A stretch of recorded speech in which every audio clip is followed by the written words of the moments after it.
Story 1. Insist on your mileage sheets monthly? Okay, boss. You'll get your paperwork in spades.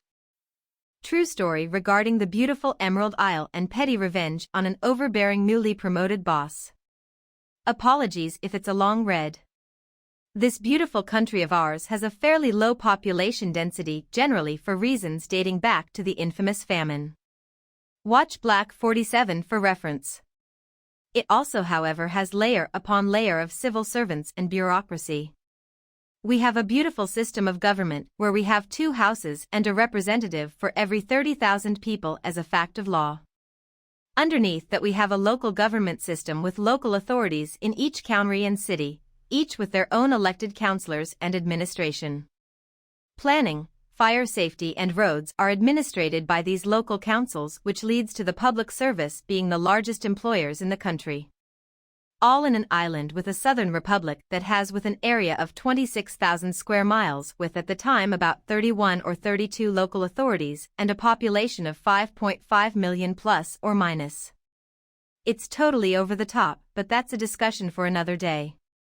Anyhow, while working for one such local authority as a senior executive engineer, a fire officer, my good friend, an extremely intelligent civil engineer, had the misfortune of being gifted with a new boss, a spanking clean, brand new in box, county engineer in his first role in that position.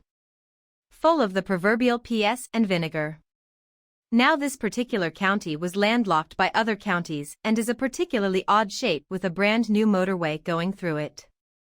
There are many parts of the county that the only way to get to by road is through other counties. This is important. Most staff used their own cars, and once a month you filled out your mileage sheets, sent it to your direct line manager for sign-off, who sent it up the chain and claimed it back at a rate of so much per mile. It was often a nice addition to the paycheck and more than covered the cost of maintaining and running the vehicle. If you crossed your LA's boundary, you had to fill out another sheet explaining why and get it signed off by your line manager. Under their previous boss, they had devised a system where no one had to bother with the mileage sheets necessarily on a monthly basis and could let it slide for a few months and then submit them all together and get a nice bonus in one lump. Nice if you had a special occasion or a holiday coming up. An easy savings plan, if you will. No one bothered with the second sheet because you crossed the boundary so many times a week that they became irrelevant. Cue new boss's arrival, who insisted on doing everything by the book. Didn't like the way that things worked previously and was going to sort it all out, straighten out everything and kick everyone into line. He called everyone into a meeting, explained what he was doing in his best authoritative manner and insisted on monthly submittal of all expenses and mileage sheets and everything listed down to the finest detail, including reasons for your trips, etc. And they had to be explained fully and in detail, otherwise the mileage sheets would be sent back unsigned. My friend and the rest of the staff went away from the meeting wondering how they were going to deal with this new way of working. After a few days stewing, my friend came up with a solution to the issue and then called his workmates. They had a little discussion amongst themselves about how to deal with things and came up with a plan for petty revenge. Everyone under the direction of the new boss found that the extreme ends of the county is where they were needed to work that month. The staff then slightly redesigned all of their trips so that they crossed county boundaries multiple times a day, 6 days a week.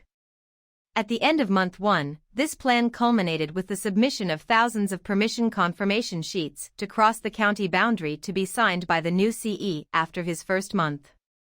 It took him over 4 weeks to get through that batch, and on week 4, after receiving the second month's batch, all the senior staff were called into a meeting, the agenda of which was kept very hush-hush. The only thing that ever came out of that meeting was a quiet word from the senior staff that everything was going back to the way it used to work. A perfect teaching moment and petty revenge combined. TLDR, new broom boss makes changes to the paperwork systems in place. Staff get revenge for losing out on an unofficial simple savings plan by complying with absolutely every requirement, and he ends up under a paper mountain his first month. Everything goes back to the way it was after 5 weeks. Comment 1. If there's anything I've learned from my time working with engineers, it's that you don't want them to stop problem-solving and start problem-making lol.